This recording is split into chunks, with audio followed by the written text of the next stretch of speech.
বাংলাদেশের নারীরা কোনো দিন কি আর মুখ খুলতে পারবে? বাংলাদেশের কোনো নারী আর কোনোদিন কি দাঁড়াতে পারবে? তার শীর্ষস্থানীয় কর্মকর্তা যদি তার সাথে হেনস্থা করেন, কোন শীর্ষস্থানীয় কর্মকর্তার দ্বারা নারী যদি আজকে হেনস্থা হয়, শারীরিকভাবে লাঞ্ছিত হয় হেড অফিসে, কিভাবে বিচার পাবো আমরা? আমি মনিরা সুলতানা, কর্মস্থলে যৌন হয়রানির শিকার হয়েছি। আমাদের দেশের প্রেক্ষাপটে খুবই খুবই নিদারুণ দুরবস্থার মধ্যে দিয়ে গেছে আমার সিচুয়েশন। বহু জায়গায় বহুভাবে বিচার প্রার্থী ছিলাম, পুলিশের দ্বারস্থ হয়েছি, বিচার ব্যবস্থার দ্বারস্থ হয়েছি, যারা আমাদের নেতা পর্যায়ে আছেন তাদের কাছে গিয়েছি, মানবাধিকার কমিশনের সাহায্য চেয়েছি। বাংলাদেশে ভুক্তভোগী নারীর খুবই খুবই নিদারুণ এবং খুবই কষ্টকর পরিস্থিতি। আমাদের বাংলাদেশে বিচার বলতে কিছুই নাই। নারী যেখানে কর্মস্থলে হেনস্থার শিকার হচ্ছে, সেখানে প্রকৃত অর্থে সে কোনো রকম সাহায্য পাচ্ছে না আমাদের পরিচালক পর্ষদের পক্ষ থেকে বা আমাদের আইনি ব্যবস্থায় যারা শীর্ষ মহলে আছেন তাদের কাছ থেকে। আমি মনিরা সুলতানা, কাজ করছিলাম সিটি ব্যাংকে 2010 সাল থেকে অ্যাসিস্ট্যান্ট ভাইস প্রেসিডেন্ট এবং সিনিয়র ম্যানেজার হিসেবে। 9 বছর দীর্ঘদিন কাজ করার পর বিভিন্নভাবে হেনস্থার শিকার, শারীরিকভাবে লাঞ্ছিত, মানসিকভাবে বিপর্যস্ত। আমি প্রাক্তন চেয়ারম্যানের কাছে বিচার চেয়েছি, এইচআরকে জানিয়েছি, প্রাক্তন এমডিকে জানিয়েছি। বিচার তো দূরের কথা, উল্টো আমাকে পানিশমেন্ট পোস্টিং দেয়া হয়েছে, যেখানে বসবার কোনো জায়গা ছিল না। আমি বারবার জানিয়েছি, যিনি অভিযুক্ত ব্যক্তি মাসরুর আরেফিন এমডি, তিনি কি করে স্বপদে বহাল আছেন I have no idea still. And আমি যেখানে ভুক্তভোগী সেখানে আমার সাথে হেড অফিসে বসে মাসরুর আরেফিন রেপ করার চেষ্টা করেছেন 21শে জানুয়ারি 2019। আমি আমাদের থানা, নিকটস্থ থানা গুলশানে গেছি, থানা কোনোভাবে মামলা নিচ্ছেন না। আমি ডিএমপি হেডকোয়ার্টারে গেছি, ডিএমপিতে আকুতি মিনতি করার পরে, হোম মিনিস্টার স্যারকে জানানোর পরে আমি জিডি করতে সক্ষম হয়েছি, একটি নারী নির্যাতন মামলা করেছি। বাংলাদেশে কোন নারী নারী নির্যাতনে মামলা করার পর উল্টো তার বিরুদ্ধে চাঁদাবাজি মামলা হয়েছে? নারী নির্যাতনের মামলা করার পর ব্যাংকের পক্ষ থেকে চাঁদাবাজি মামলা দেওয়া হয়েছে, আমাকে 3 মাস কাশিমপুর কারাগারে রাখা হয়েছে। আমি কোনো জায়গায় বিচার পাই। লেবার কোর্টে আমি যখন সিটি ব্যাংকের টার্মিনেশন চ্যালেঞ্জ করেছি, লেবার কোর্ট অর্ডার দিয়েছে, সিটি ব্যাংকের টার্মিনেশন স্থগিত করেছে। সিটি ব্যাংক উল্টো আমার বিপক্ষে হাইকোর্ট থেকে আমার লেবার কোর্টের অর্ডারকে স্টে করে দিয়েছে। 1 বছর গত হয়ে গেল। আমি জয়েন করার জন্য 2010 নম্বর জিডি করেছি গুলশান থানায়, বাট আমি তো জয়েন করতে পারছি না। আমি ভীত সন্ত্রস্ত। 2010 নম্বর জিডিতে আমি লিখেছি কর্মস্থলে আমার সাথে কিভাবে আমার কলিগরা আমাকে হেনস্থা করেছে। আজ আমি 2টা বছর পরিবার থেকে বিচ্ছিন্ন। আমি আমার বাচ্চার চেহারা দেখতে পারছি না। আমি যখন বিচার চেয়েছি, পরিচালনা পর্ষদ তো বিচার করেনি, আমাকে ট্রান্সফার করেছেন পানিশমেন্ট পোস্টিং দিয়ে, আমাকে জেলের ভাত খাইয়েছে।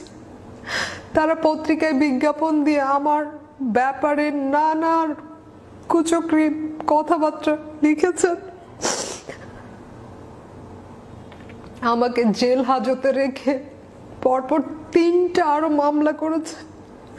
ডিবিতে আমাকে রিমান্ডে নিয়েছে। ডিবিতে রিমান্ডে নিয়ে তারা আমার সম্পর্কে বাজে মন্তব্য করেছেন আমি নাকি খারাপ মেয়ে। ব্যাংক চাঁদাবাজি মামলায় 20 আগস্ট 2018, যেটা আমার নারী নির্যাতন মামলার পরবর্তীতে করা হয়েছে, তারা চাঁদাবাজির এজাহারে লিখেছেন আমি নাকি রাতের পর রাত আবাসিক হোটেলে রাত কাটিয়েছি। আমি ওখানকার অ্যাসিস্ট্যান্ট ম্যানেজার, আমি ওখানকার senior manager, assistant vice president, senior manager. একটা ব্যাংক, তার কর্মকর্তাদের তো কোনো রকম শেল্টার দিচ্ছেন না। ব্যাংক কর্তৃপক্ষ উল্টো মাসরুর আরেফিন অভিযুক্ত ব্যক্তিদের স্বপদে বহাল রেখেছেন।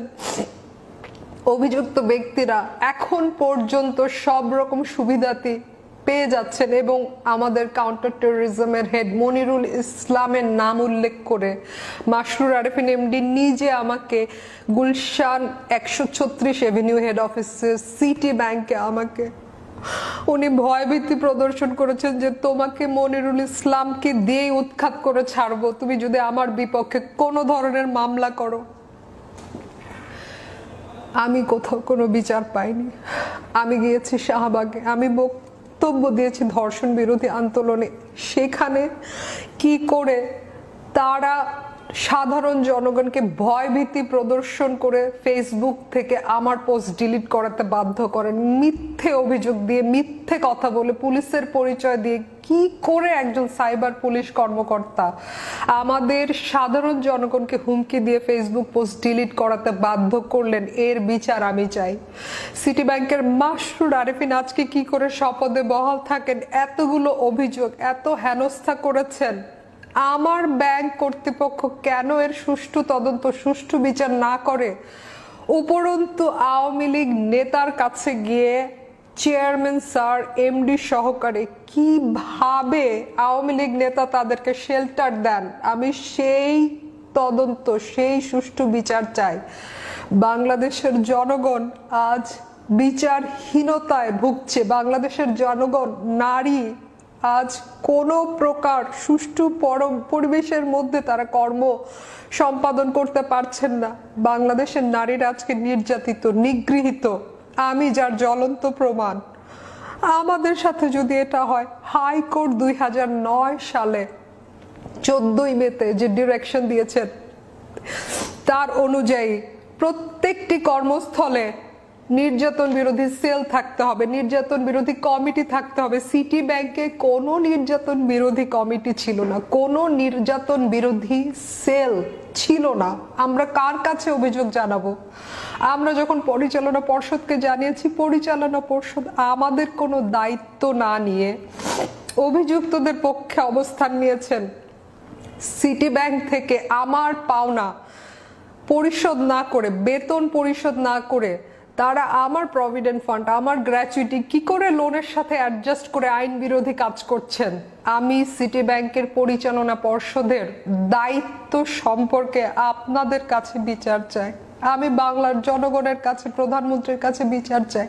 কেন নারীর আজকে সুষ্ঠু পরিবেশ নেই? কেন নারী আজকে যৌন হয়রানির শিকার? কেন আমরা নারী নির্যাতনের মামলা করে আমাদেরকে উল্টো জেল খাটতে হয়েছে? কেন নারী নির্যাতনের মামলা করে আজকে আমরা ওয়ারেন্টভুক্ত আসামি? দিনের পর দিন কোর্টে আমাকে হাজিরা দিয়ে মিথ্যে 4টি মামলায়, প্রথম কাউন্টার কেস করেছে চাঁদাবাজি মামলা, দ্বিতীয় কাউন্টার কেস করেছে মানহানির মামলা, তৃতীয় কাউন্টার কেস করেছেন সাইবার ক্রাইমের, চতুর্থ কেস করেছেন আমি নাকি চেক জালিয়াতি করেছি। চেক জালিয়াতির মামলায় আজকে আমাকে ওয়ারেন্টভুক্ত আসামি করে রেখেছে, যেখানে আমাকে মে মাসে তারা চাকরিচ্যুত করেছে। সেখানে আমি তাদেরকে অক্টোবরে কি করে 21,67,000 টাকার চেক দিতে পারি? আমার তো অ্যাকাউন্ট ফ্রিজ হয়েছিল। কি করে আপনার নারী আজকে হেনস্থার শিকার, কোনো বিচার নেই। আমরা যখন নিম্ন আদালতে বিচার চেয়েছি, একদিনের মধ্যে নারী নির্যাতনের বিচার খারিজ করে দিয়েছেন। একদিনের মধ্যে আমাকে তারা একটা নষ্টা মেয়ে, তারা আমাকে বাজে মেয়ে প্রমাণ করতে চেয়েছেন। একদিনের মধ্যে আমার সাইবারের যে কেস করেছে তা খারিজ করে দিয়েছে। বাংলাদেশের নারীরা কোনো দিন কি আর মুখ খুলতে পারবে? বাংলাদেশের কোনো নারী আর কোনোদিন কি দাঁড়াতে পারবে? তার শীর্ষস্থানীয় কর্মকর্তা যদি তার সাথে হেনস্থা করেন, কোন শীর্ষস্থানীয় কর্মকর্তার দ্বারা নারী যদি আজকে হেনস্থা হয়, শারীরিকভাবে লাঞ্ছিত হয় হেড অফিসে, কিভাবে বিচার পাবো আমরা? আমরা কোন জায়গায় যাব? আমি স্বরাষ্ট্রমন্ত্রী স্যারের কাছে 2 বার গিয়েছি, আমি আইনমন্ত্রী স্যারের কাছে 2 বার দেখা করেছি, অর্থমন্ত্রী স্যারকে আমি লিখিত পত্রের মাধ্যমে অভিযোগ জানিয়েছি। আমাদের বাংলাদেশ ব্যাংকের গভর্নর, আমি যাকে SMS করেছি, ইমেল করেছি, গভর্নর স্যার আপনি কি করে দেখলেন না? আপনার মেয়ে যদি আপনাকে SMS করতো, বাবা আমি যৌন হয়রানির শিকার, আপনি কি বিচার করতেন না? আমাদের গভর্নর স্যার আজকে কোথায়? বাংলাদেশ ব্যাংক যার দায়িত্ব ছিল নারী নির্যাতন বিরোধী কোন সেল কমিটি, হাইকোর্টের নির্দেশনা অনুসারে যেটা সিটি ব্যাংকে থাকার কথা ছিল, কেন আপনি দায়িত্ব সঠিকভাবে পালন করলেন না গভর্নর স্যার? কেন অর্থমন্ত্রী আপনাকে পত্র দেওয়ার পরে আপনি সুষ্ঠু বিচার করলেন না? কেন আইনমন্ত্রী দেখলেন না? কেন স্বরাষ্ট্রমন্ত্রী দেখলেন না? প্রধানমন্ত্রীর দপ্তরে গিয়ে প্রধানমন্ত্রীর প্রত্যেকটি অ্যাসাইনমেন্ট অফিসারের কাছে আমি রিকোয়েস্ট করেছি, তার প্রথম যিনি PS1 আমাদের তোফাজ্জল হোসেন মিয়া স্যার ছিলেন, তার বরাবর আমি পত্র দিয়েছি, আমাদের মাননীয় সচিব স্যারের কাছে পত্র দিয়েছি, মুখ্য সচিব স্যারের কাছে পত্র দিয়েছি, সবার দ্বারে দ্বারে আমি বিচারের জন্য ঘুরেছি। বাংলাদেশের নারী নির্যাতনের শিকার আমি মুখ খুলেছি বলেই আমার মার্চ মাসের বকেয়া বেতন এখনো দেননি। জুলাইয়ের 17 তারিখ 2019 সালে সিটি ব্যাংকের পত্রে সিটি ব্যাংক নিজে উল্লেখ করেছেন, আমি মার্চ মাসে তাদেরকে পত্র দিয়ে জানিয়েছে আমার মা অসুস্থ, আমার মাকে হসপিটালে নিতে হবে। আপনারা কিভাবে আমার মা অসুস্থ থাকার পরেও সিটি ব্যাংক আমার প্রাপ্য বেতন কি করে আটকাতে পারে? তারা তো নিজেরাই পত্র দিয়ে কনফার্ম করেছেন আমি ছুটি চেয়েছি, আমার মাকে হসপিটালে নিতে হবে। এপ্রিলের 1 থেকে এপ্রিলের 15 তারিখ 2019 সালে HR এর হাসান লাবলু নিজে সাইন করে পত্র দিয়েছেন ইমিগ্রেশন, আমি সেই পত্র জমা দিয়ে ইন্ডিয়াতে গেছি। এবং আপনারা চিঠি দিয়ে সিটি ব্যাংক থেকে হাসান লাবলু নিজে বলছেন আমি নাকি আনঅথরাইজড লিভে ছিলাম, সেই চিঠি তো আমার কাছে আসেনি। সিটি ব্যাংক থেকে ভুল ঠিকানায় পত্র পাঠানো হয়েছে তাদের 2019 সালের জুলাইয়ের 17 তারিখের পত্রে, তারাই লিখেছেন পত্র তাদের কাছে ফেরত গেছে। আমি কেন এগুলোর বিচার পাবো না?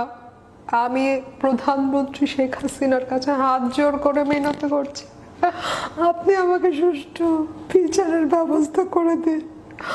আমি নারী নির্যাতনের মামলা করে আজকে আমি ভুক্তভোগী, আজকে আমি বাড়ির বাইরে, আজকে আমি ওয়ারেন্টভুক্ত আসামি। আমার প্রাপ্য বেতন, আমার প্রাপ্য প্রভিডেন্ট ফান্ড, আমার প্রাপ্য গ্র্যাচুইটি কোনো কিছু পরিশোধ না করে সিটি ব্যাংক যে লেবার ল বিরোধী কাজ করছে, 2013 সালের 270 নম্বর আর্টিকেল অনুযায়ী আইনের বিরোধী, আপনি কোনো এমপ্লয়ির provident fund and service benefit লোনের সাথে অ্যাডজাস্ট করতে পারবেন না। আমি কেন বিচার পাবো না?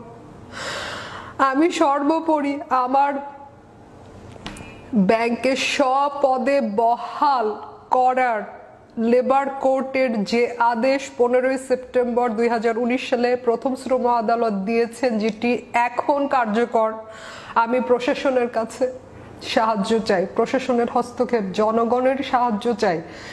আমি কর্তৃপক্ষের বিচার চাই, যারা আমার হেনস্থার কোনো বিচার করেননি, যারা উল্টো অভিযুক্তদের পক্ষে অবস্থান নিয়ে অভিযুক্তদের পক্ষে লোগো ব্যবহার করে বিশাল বিশাল বিজ্ঞাপন প্রথম আলোতে ছাপিয়েছেন, ডেইলি স্টার, সমকাল, কালের কণ্ঠ, বাংলাদেশ প্রতিদিনে ছাপিয়েছেন। কাদের টাকা আপনারা ব্যবহার করছেন? জনগণের টাকা? জনগণের টাকা ব্যবহার করে আপনারা কি করে নারী নির্যাতনের মামলার বিপক্ষে গিয়ে অবস্থান নেন অভিযুক্তদের পক্ষে? সিটি ব্যাংকের হেড অফিসে আপনারা কি করে মদের আখড়া খুলে রাখেন? কি করে আপনারা হেড অফিসে মাদক সেবন করেন? পুরোটা সিনিয়র ম্যানেজমেন্ট মাদক সেবন করছে হেড অফিসে, পুরোটা সিনিয়র ম্যানেজমেন্ট মাদক সেবন করে সমস্ত মহিলাদের উপরে আক্রমণ করছে। আমরা সিটি ব্যাংকে কর্মস্থলে যৌন হয়রানির শিকার। আর কত মেয়ে মুখ বুজে সব সহ্য করবে? আর কত? আমরা তো গায়ের আচরগুলো আপনাদের দেখাতে পারছি না।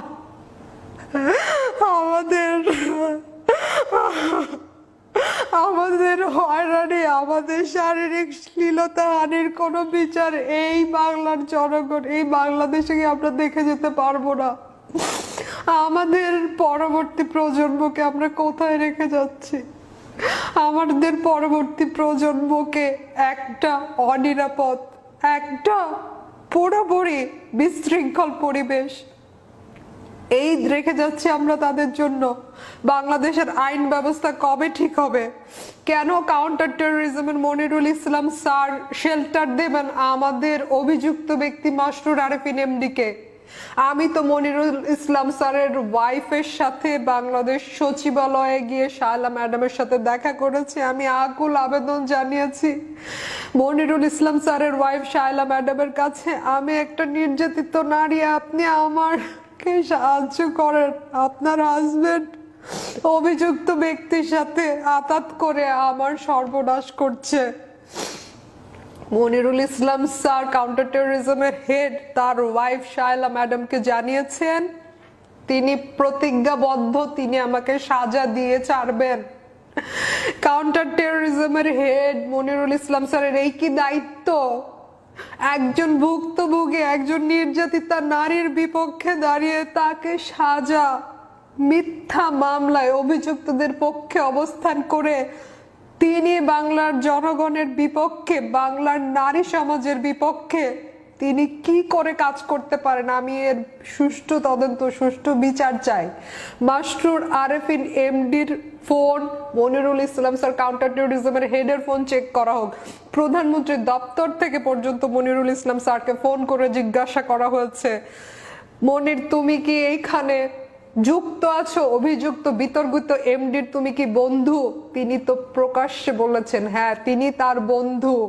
তিনি কি করে নারী সমাজে নারী নির্যাতনের বিপক্ষে গিয়ে কি করে অবস্থান নিতে পারেন? আমি প্রশ্ন করছি প্রধানমন্ত্রী, মাননীয় প্রধানমন্ত্রী শেখ হাসিনা, আপনি আমাদের সুষ্ঠু কর্ম পরিবেশের একটা ব্যবস্থা করে দিন।